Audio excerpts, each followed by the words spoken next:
Okay, well, it's telling me I'm live, so let's hope that's the case.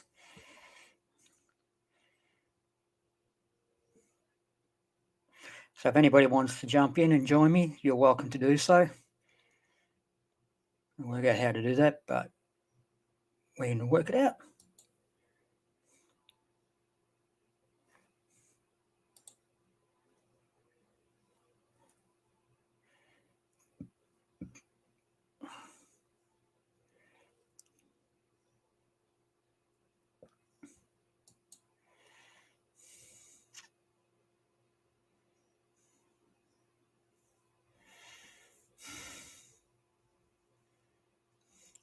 Hi, Harry.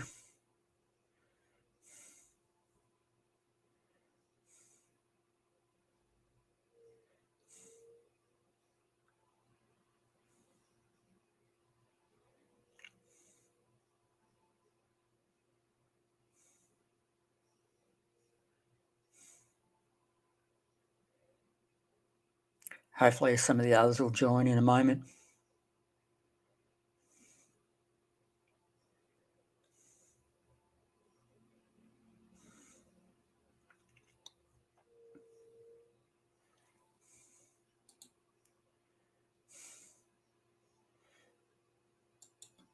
Okay, Harry.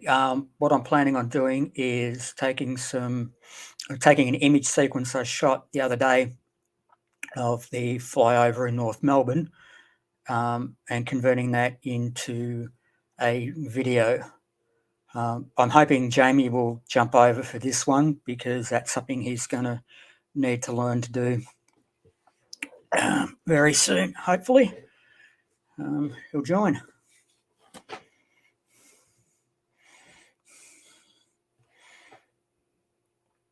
I'm just waiting for some images at the moment to convert from Canon RAW to JPEG.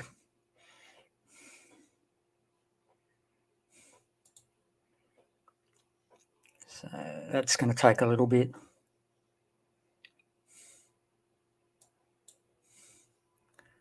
Okay, so here.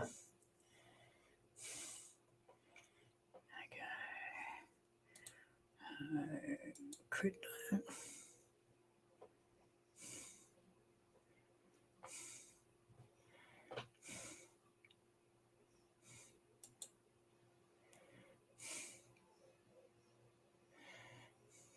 Yes, you certainly are.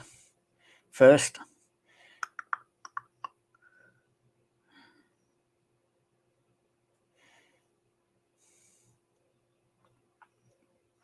It's going to be a little while to convert these files over. So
you watching on YouTube, Zane?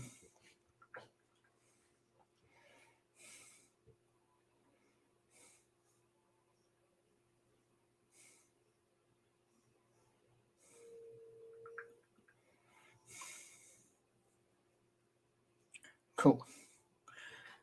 Cool. Now I know that it's going live to YouTube. Bonus.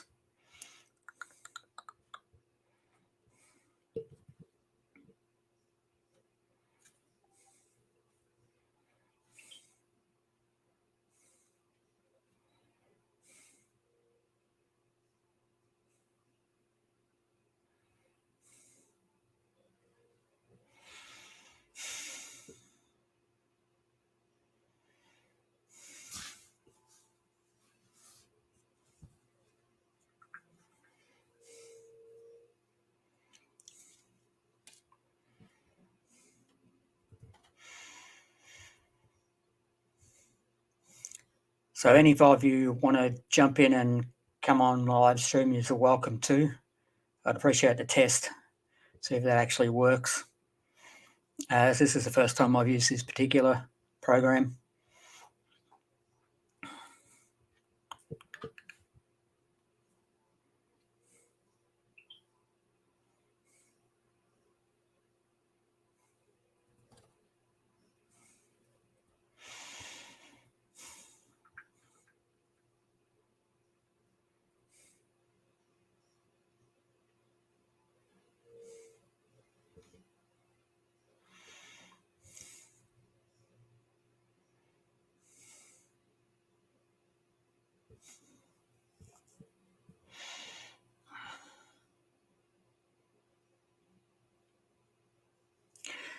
So how's your train spotting been going, Harry?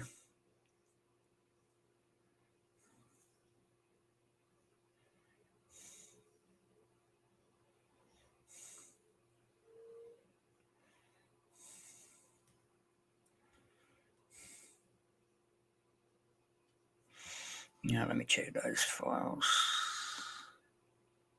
No, still got a ways to go.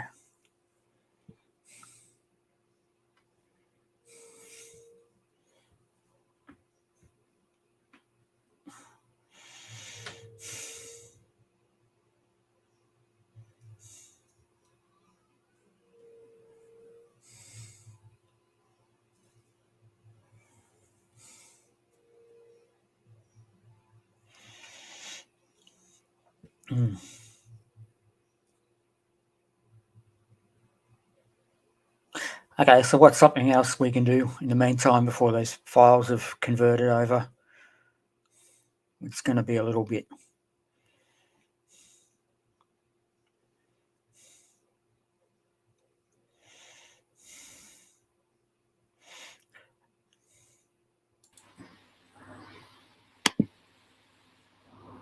Hi, Junkyard.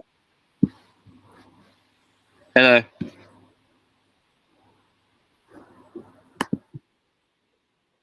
So what have you been up to? Been grounded, so not much. Uh-huh. You'll live. Yeah.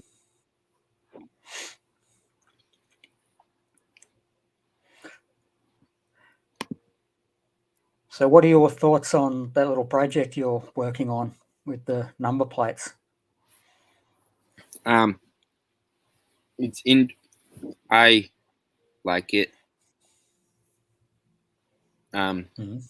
It's something to do, and you make money from it as well. Yeah, exactly. Yeah, there's several ideas that sprung up. I've got areas where you could possibly grow. I'm not sure what the current rate is, but I think you can earn about $6,000 in a year, tax free as a hobby. Which is part of the reason why I suggest to you that you work out what your costs are going to be for all your materials. So from everything you can think of, whether that's a couple of sheets of glass paper from Bunnings, cheapy screwdriver set, paint, the timber itself, the glue, and then of course work out your time and work out what the value of that is. Yeah. And then you can work out exactly from that. Now, I know you said Dad's likely to help you with the glue. The question I got is, what happens if Dad changes job and can't get that product for you, then you're going to have to go and get it yourself somehow. But if you know what that's all going to cost, then you're going to be a lot better off in the long run. Obviously, you do things as cheaply as you can to start with. Even sitting down and working out, writing yourself up a bit of a business plan on this. So for that, you'd also look at what your market is and competitors. Obviously, through the chat, you've got quite a few people that have already said they're keen on the product, so that's a positive indication. But outside of that market, think about where you possibly could sell these. So not just on Gumtree, or even starting up a an eBay store, or any of those other links that I sent to you for Facebook, and then you can work out that. So as I said too, go and talk to your woodcraft teacher and let them know what you're thinking of doing, and seeing if you can get access 1 or 2 days a week at a woodwork shop at lunch or even after school. Build your stock up before you start selling it too. So get maybe 4 or 5 units of each model. So if you go on the K class, because there's heaps of them, or there were, and then go from that, what you sell, and then the others you can make on. Hello. Hi, Tommy. Hello. How you going, mate? I'm good. How are you? I'm fine. That's good. So what have you been up to? Oh, nothing. Just playing games with some friends. Yeah. Cool. So what are you planning on doing when you finish school?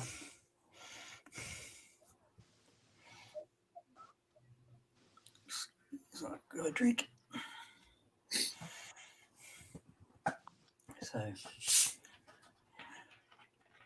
yeah, so as I said, Shane, I think you're actually onto something. You'll certainly get encouragement from me to keep going with it. Have you spoken with Mum and Dad about what you're planning? Yeah. My dad said just make one to start with, see if it actually works, and then go from there. Yep. So how are you planning on making the actual number plate itself? It'll be like a cutout of plywood, which I have one, and then so that'll be 1.2 centimeters thick. But I can get other ones if needed. And then the actual letters and numbers and everything, and the outlines will be MDF, which is 3 millimeters thick, and I'll paint that white because, well, whatever color depending on the plate. Yep. And like you suggested, put foil on it to make it look like metal. Yep. And then paint that obviously black and attach. Yeah. So yeah, just as you said, you can make just those number plates and have them as a hanging feature, or however the new owner wants for them. I reckon you'd probably be better off to make, say, 4 or 5 of them and sell those and see how they go. Then with the information board underneath, you've got a couple of options with that. Like the first one, which is sort of probably a little bit taller than an A4 sheet of paper. So whatever size the actual number plate is, you allow, say, 5 millimeters around that on the board, and then a gap underneath that as well for the text. Now, there's a couple of different ways you can do that as well. As I think I provided you with that link, it shows you how you can transfer pictures and text over to MDF and other some other different materials using hodgepodge. So, you can do that on, so you've got the number plate, which is a 3D element on one board. You could do that information onto another board itself and attach that so the thing's a bit more 3D, so it's not like top heavy, if you get what I mean. The other way you could do it is, again, this time with Perspex. So you've got the number plate that looks like the original, then underneath that is a shed of Perspex that's mounted just a little bit off with spacers in the four corners, a board at the back of that with the printout of the information about the loco, and the Perspex sheet over the top of that. You've got those options, and that's just for the smaller one. The larger one I'm thinking of is the same kind of idea, what you've got, the ones you've been showing in chat, where you've got the plate at the top, a lot more detailed history about the locomotive. The other side, you've got a picture of the loco and, the chart of the specs of the loco, which I think is fantastic. That one I can see being sort of more of an A3 size and possibly hinged in the middle. So basically two A4 sizes. So that one can sit on a mantelpiece or on a table or, wherever the owner wants to sit it, or they've obviously got the option of hanging it as well. Harry,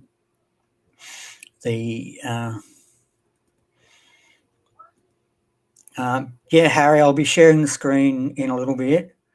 I'm just waiting for these files to continue converting before I can do anything with them. So now hang around for that. I'm also hoping Jamie will jump in because this is going to be of benefit to him in the future. So if you want to rouse him up, that would be fantastic. So as I say, that one can stand and sit on the thing. So at the back it would have a swing out stand thing similar to what you see on picture frames, and that can hang that. As for the images, particularly if you're going to do the K class, I think quite a lot of them still exist either as waiting for preservation and restoration, and others are sitting out there on static display around the place. So that may be an option for you to keep up with the images being original, so you own the copyright in them, to actually organise to go around and get them yourself. So you've got the rights to them and not, taking anything off Facebook or off the internet or wherever.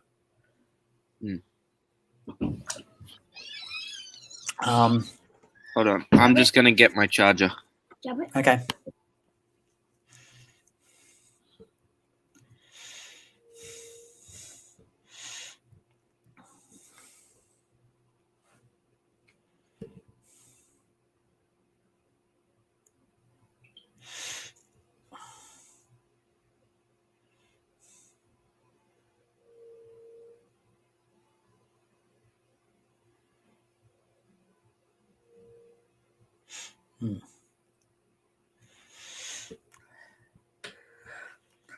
Yeah.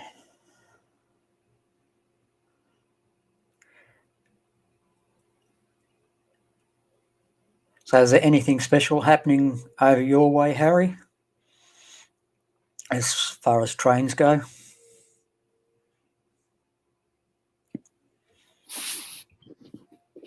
I have returned.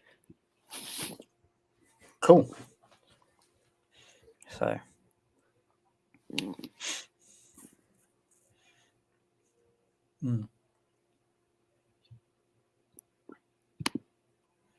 So I'm gathering with the numbering and lettering, you're going to cut that out yourself?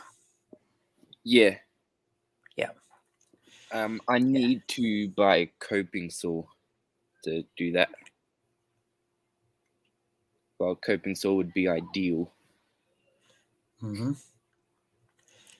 Well, if you're going to be using MDF at 3mm, you could probably get away with using a Stanley knife and a straight edge as much as possible to get the base shape out. So you would go, say if the letters itself is, say, 5mm at the thickest point, across, say it's a T, for example, you'd go a couple of mil out of that using just an X-Acto knife or a Stanley knife. So you've got that cut out. That'll be a bit of, and then just use some sandpaper to bring it down to the actual size. Oh yeah. So that'll be one way to do it until you can get something over. And if you can get hold of a belt sander and using a light grade paper on that, or light grade belt, you can set that up in a vise so that you can, just use it, as a belt sander on top until you got that. Yeah. And then paint and sculpture the shape. You could possibly do the same with the edging on the top, because I'm pretty sure that the edging that's the white band around them on the plate is actually raised up, so the black surface is sunk down and the text is put on top of the originals. With the short form information one, I'd go with making the plate, number plate, the actual size of the originals. Then that way you've got them, as I said before in the chat, that you can have those set up to, so you can sell the number plate on its own, so people can, take that and hang it on the wall. And then, if they want more information, they can buy the, buy the extra, buy it with both. The other one, I'd make the number plate smaller, maybe quarter of the size. I'm not sure, depending on how it'll fit and look on the 3P, the A3 size board. Then, those, depending on how big they are, you can make those as just a little smaller standalone version that you can link together. Perhaps with a chain or something, so that they all hang down like a wall plaque kind of thing. There's plenty of options you've got here with this product, and I'm pretty sure that it'll sell, as long as you're honest about the fact that the number plates are replicas and they're reconstructions. Because you'll notice sometimes someone will plant an old, say, station sign in the marketplace, and people will bitch and moan about it not being an original, blah blah blah. As to exactly how you can tell, I don't know. I only vaguely remember those particular signs being on the platforms. I think you know the ones I mean, the round circle with the square line type thing, a bit like the British ones, yeah. Because they were actually quite large, bolted to the walls of the station and the posts.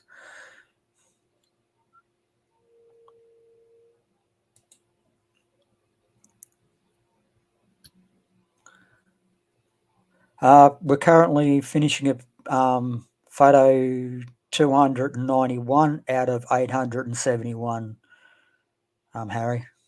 So it's going to be a little while. This will hopefully give Jamie some time to actually get here and start watching. So what are you doing with these photos? Okay, with the photos, when you're shooting time lapse, you're actually shooting an image sequence. So it's each of the frames given. Okay, the best way to explain it using the intervalometer, what it does is it'll take a photo, then it'll have a gap in between of however long you set it up for, and then it will take another photo and it will keep going for however you set the camera up. And once you got your image sequence, it's basically a series of still images. To convert that into video, basically, well, yeah, you've got to convert it to video so it'll play in video unless you've got, a slideshow player that, can be adjusted to go pretty fast to go through to give the image, to give the sequence. It's exactly what I did with the other one that I put up on YouTube a few weeks back. But this time I've just decided I'll go through something that's a little bit different. I was going to go through the process of converting the files because the camera I use, being an older camera, shoots in RAW, but it shoots in a particular format of RAW that I need to convert over so I can put that into the video editor. So it's a pretty simple process, but the reason I'm doing it is basically for Jamie's benefit, because when he gets that intervalometer I sent to him, and he gets out there and starts doing it, this is what he's going to have to do to convert them. So let's create the video out of them. I then might look at later on doing a setup on how to set the camera up and the intervalometer for him as well, to do long exposure shots. So,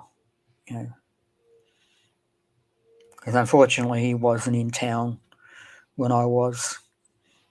So we were sort of hoping to bump into each other, meet up on the Friday night when I got in and hand it over to him and show him how to use it and, send him on his merry way. But unfortunately that didn't happen.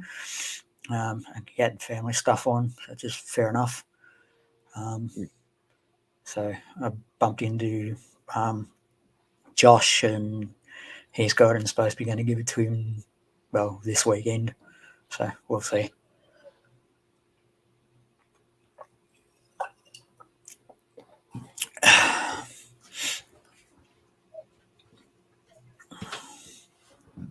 Pardon me. Yeah, it's going to be a little while.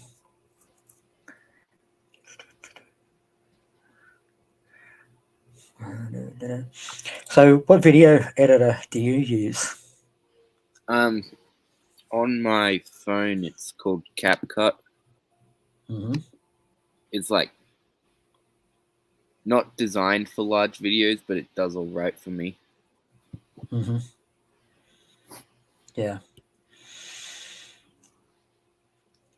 I just find doing stuff like that on the phones, too damn bloody fiddly, and it doesn't seem to be intuitive, especially when you get familiar with the program and you start to use all the keyboard shortcuts and things, and you fly around and you go try and do it on a phone, you just can't do it. So maybe on a tablet, I don't know. I don't have one of those.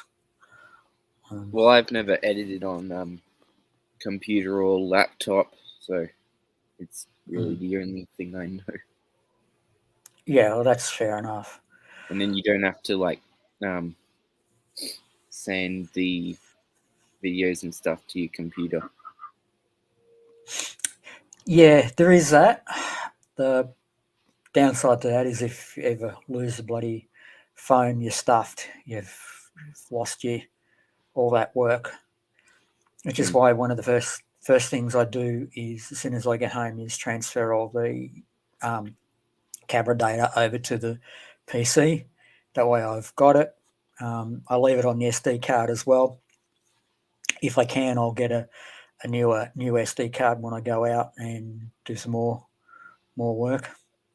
Because the other thing is, in the film industry, we have people that are professional data wranglers. That's their job, is to sit there during the production, usually at what we call unit, which is sort of the base location where everybody meets up and we have lunch, and wardrobe do their thing and makeup do their thing for the cast. The technical crew set up their gear there mostly, so like the cameras are checked, batteries are charged, make sure everything's fine, and then we might go to locations. Sometimes unit can be if we're just shooting in a house or something, unit might be in the lounge room and the scene might be, say, being shot in a bedroom or a hallway or something. So, we're on the same location. Sometimes that can be set up, at the house next door or, down in the park, depending on what the production calls. Sometimes we're going to have a second or even a third unit, depending on what's being shot on that day. So you might have your principal shot at Unit 1 with your main actors, and then you might have extras and stuff doing something else at a slightly different location, and it all gets cut together later on and then put together. But yeah, definitely at unit and as close to the location where things are being shot, we'll have data wranglers, and their job is to basically wrangle, which is take the footage and the audio from the audio guy and the camera people and cameras, make copies of them, and often they'll do that on an array of hard drives. In some cases, they're linked up to a server somewhere via satellite, depending on where we are and how complex and how much money is being spent, and they'll be sent up to a server somewhere in the cloud, so they can be downloaded. And in some cases, the editors can be starting to weave their magic, basically, as production's being made. So there's a lot involved in the film industry, and there's a lot of different positions. So.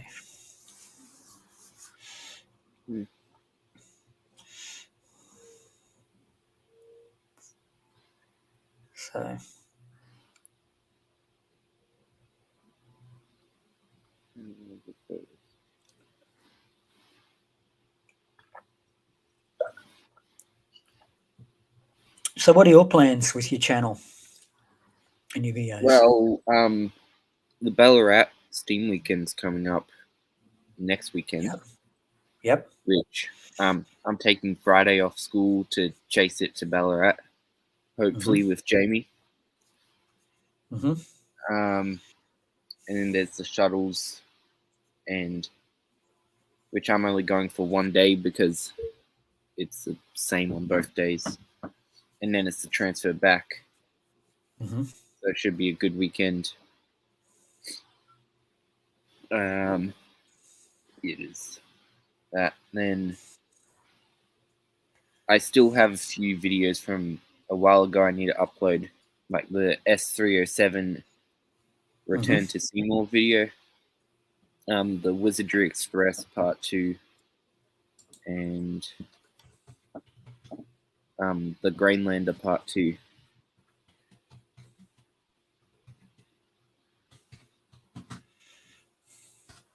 Yeah, okay. Thank you, Harry. Yeah, go on. After that, I want to start, I mentioned it before, the history videos. Yep. About old line stations and potentially locomotives and rolling stock, which I could use what I've learned from the number plates in those videos. Yep, exactly.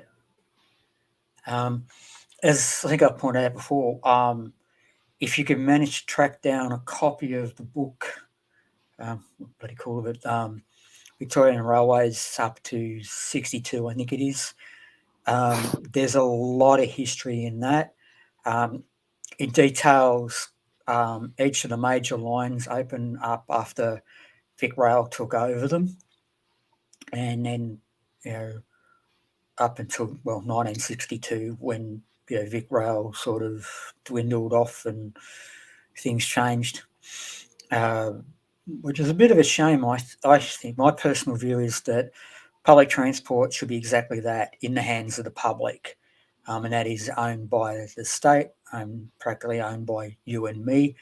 I am and are about as to whether we should be charged a fee for using the service, simply because we pay so goddamn much in our taxes.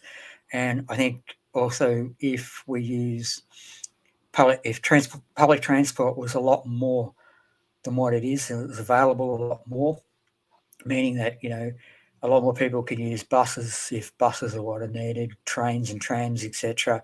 I think on a tram you can get 140 people. So you think about that. Mind you, it is bloody packed, and sardine room. Which when I was going to school in Brunswick, that was a bloody good thing, because we used to, particularly in the summer, it was a bit naughty of us, but me and my brother would have our fare, which back in those days was like 20 cents to get to where we needed to go. And quite often it was a milk bar on the corner near the school, and we'd often, particularly in summer, go and get a Sunny Boy or a glug or whatever they're called, basically an ice block, spend our fare doing it, and then we'd wait for the tram to come in with all the other school kids on from the private schools up the road, and of course the poor conductor, she's stuck up one end of the bloody tram and can't get to the other, so we'd jump on the other end, get a free ride. So that's what we used to do. That was when a fare cost us 20 cents. The other thing we used to do too, back in the must have been late 70s, very early 80s, they were having problems with getting people on the trams, so they made them free on Sunday for the whole network. So of course me and my brother get up on a Sunday morning, jump on the local tram and end up God knows where. Have to ring Dad, where the hell are we? Come pick us up. So we explored, which is why I'm pretty keen for you guys to do the same, to get out and keep exploring the world. I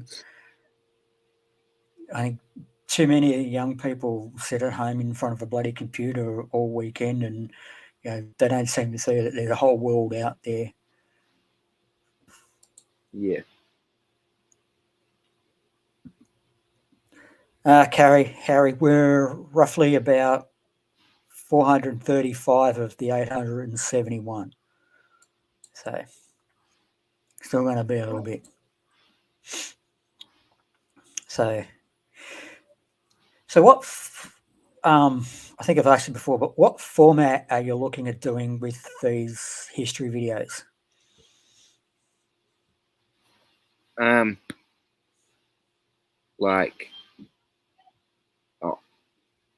It's dinner time at my house.